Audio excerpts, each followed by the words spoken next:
Chairman. I rise today to first pay honor and respect to all of those who paved the way and had a hand in responsibility for me being able to stand here today as a member of Congress, a place where I could not stand in this capacity when this building was constructed. Both those historical figures as well as those who more presently were actively involved in supporting and praying for and campaigning for us to be here, and that includes my wife, Dr. Kalisha DeSource's figures, who I certainly would not be here without her support. I also rise to say happy birthday to my mother, who I call Mama. She celebrated a birthday while we were not in session, and I both literally and figuratively would not be here without her. So, Mama, thank you, I love you, and happy birthday.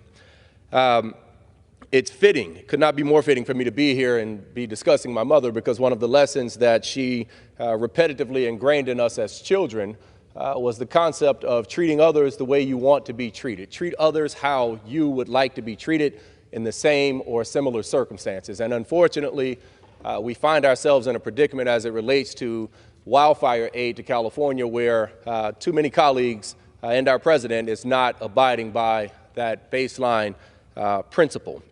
I'm just a freshman here.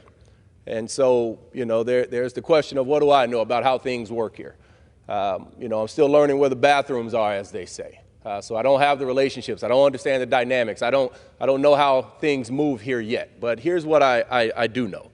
I know about decency. I know about compassion.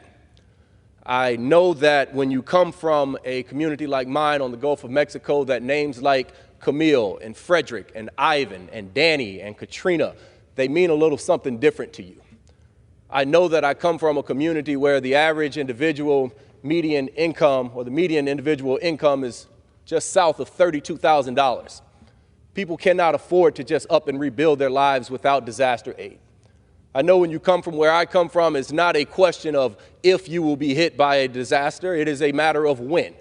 It's not a matter of if your community will need federal disaster aid. It is a matter of how much you will need and how fast we can get it there. And so I stand here today in support of standing with California, because I know that by standing for California, I am standing for Alabama. By standing for Los Angeles, I am standing for cities like Mobile and Leroy and Jackson and Evergreen and Monroeville and Montgomery and Tuskegee and Eufaula and Phoenix City and Union Springs. I know enough, even as a freshman, to know that one day the shoe will be on the other foot. I know that we will not always find ourselves in the dynamics now where Republicans are in control of the House. One day Democrats will be in control. A Republican community will be in need of disaster aid, and not a single Republican now that is supporting applying restrictions and conditions onto the aid will then stand up and say that we should apply conditions to that aid. It is not right. It is unnecessary. And quite frankly, it is un-American. It is not who we are. We pride ourselves on those cornerstones of the religion that most of us claim to abide by in this house, those cornerstones of grace and mercy and compassion.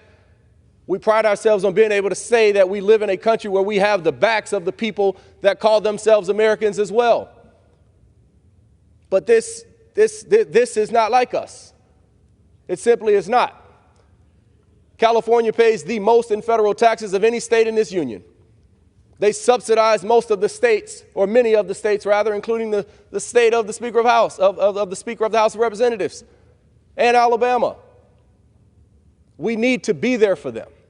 I know that today the LA that needs help stands for Los Angeles, but tomorrow that LA could be Louisiana, or it could be Lower Alabama, as some people call back home, or it could be FLA, as in Florida.